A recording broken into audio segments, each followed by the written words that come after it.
কেনার জন্য আর হইতেছে কি টমেটো মানে খেজুর কেনার জন্য। তো চলুন যাই দেখি কয় টাকা ডিসকাউন্ট আছে আর কয় টাকা দিয়ে কেনা যায়। কারণ এই জায়গায় কষ্টটা বৃথা, আমার কিছু করার নাই, কাজ করি এক জায়গায় সেটা করলে সেটা অবশ্যই করতে হবে, তার জন্যই পান্ডা দেখতেছি। চলুন পান্ডায় যাই, আপনাদের নিয়ে যাই পান্ডায়। যাই বলছিলাম চলুন যাই পান্ডার দিকে, আপনাদের নিয়ে যাই সাথে করে। এই গাছটা খুব সুন্দর, আমার খুব ভালো লাগে। এই গাছটা ভিডিও করার সময় এই সিকিউরিটি মাসলিক সে বলে চল না নিয়ে যাই হোক চলে আসলাম। এই জাল বাইক, এই বাইক পান্ডার সামনে আছে।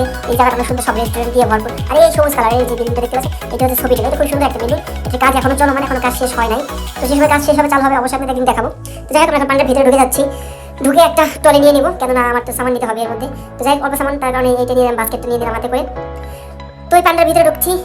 তো যাই হোক সাধারণত সব পান্ডা ছিলেন, আমি সাধারণত পান্ডায় আসি যখন পান্ডা ডিসকাউন্ট থাকে, বিশেষ করে যে সমস্ত পণ্য আমার প্রয়োজন তখন আমি পান্ডায় আসি কেনাকাটা করার জন্য, কেননা একটু হিসাব করে চলতে হবে প্রবাসী জীবনে। এই যে ডিমা তোমরের বিস্কুট মানে খেজুরের বিস্কুট, তো আপনারা কে কে খেয়েছেন? তোমরের খেজুরের বিস্কুট, তিন ফলের বিস্কুট, খেজুর এলাচি বিস্কিট, খেজুর দারচিনি বিস্কুট, কে কে খাইছেন আপনারা অবশ্যই একটু কমেন্ট করে জানাবেন। তো এর মধ্যে ডিসকাউন্ট আছে 13 রিয়ালের জায়গায় 9 রিয়াল করে দিয়েছিলাম, 4 রিয়াল ডিসকাউন্ট। এই দিলাম একটা আরেকটা মামুল বইটা, এইটা কিনলাম দুটাই খেজুরের, বাট আলহামদুলিল্লাহ দুটো টেস্ট ডিফারেন্ট। তো যাই হোক এটা আমাদের নেওয়া হয়ে গেল। এখন আমি যাবো এখন খেজুর দিয়ে, খেজুর কিনতে হবে, এর মধ্যে খেজুর লাগবে।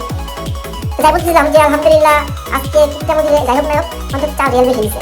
36 টাকা দাম আসছে, সেখানে আমাকে এসটিসি পে করছে 40 টাকা। আলহামদুলিল্লাহ 4 রিয়াল যায় আসছে, আল্লাহ তাআলা গাইডে আলহামদুলিল্লাহ, এটাই তো বিষয়, তাই না? আর এই খেজুরগুলো খুব নতুন, গত 14 তারিখে প্যাকিং হয়েছে, আজকে 27 তারিখ, আর 13 দিন হয়েছে। এগুলো খেতে আলহামদুলিল্লাহ অনেক টেস্ট, একটু ডিফারেন্ট টেস্ট এগুলো। যাই হোক একটু ঘুরে ফিরে দেখবো যে কী কী আছে না আছে ডিসকাউন্ট, কেননা আমারও কিছু প্রয়োজন পণ্য, আমার একটু ফ্রেশ মিল্ক কেনার দরকার, কিন্তু ওজন বেশি হয়েছে, এই কারণে নিলাম না। কিন্তু দুধের সেক্টর থেকে ঘুরে গেলাম, এগুলো বিভিন্ন আলমারাই, নাদাক্স, আলসাফি, বিভিন্ন ব্র্যান্ডের দুধ আছে, আপনারা যেগুলো নিতে পারেন। লো ফ্যাট তোমার ডিম প্রয়োজন, ডিমের এখানে আসলাম, কিন্তু ডিমের এখানে দুধ থেকে ডিসকাউন্ট নেই, তাই 1 মাস যাবতের উপর আমি দেখছি কোনো ডিসকাউন্ট নেই। ডিসকাউন্ট আছে 18 রিয়াল মিনিমাম, 18 রিয়াল কিনবো না, যখন 12 রিয়াল পাবো, 11 রিয়াল পাবো, তখন আমি ডিম কিনবো, তাছাড়া কিনবো না। তো যাই হোক এই ফ্রেশ জুসের এখানে চলে আসলাম। আর সাধারণত আপনারা কে কোন জুস খাইছেন একটু কমেন্ট করে জানাবেন। আর এখানকার জুসের টেস্ট বাংলাদেশের জুসের টেস্ট অনেক ভিন্ন, কেননা এদের খাবারের মান, গুণগত মান সম্পূর্ণই আলাদা। আর এদের প্রত্যেকটা মানুষ গায়ে ভিন্ন ভিন্ন মানসম্মত কী থাকে সব তারা উদাহরণ করে। তো যাই হোক আমার কেনাকাটা শেষ, ভালো থাকবেন আপনারা সবাই, ভিডিওটা ফলো করবেন, শেয়ার দিবেন, ইনশাআল্লাহ শেষ। ইনশাআল্লাহ আবার দেখা হবে কোনো পরবর্তী ভিডিও। আসসালামু আলাইকুম।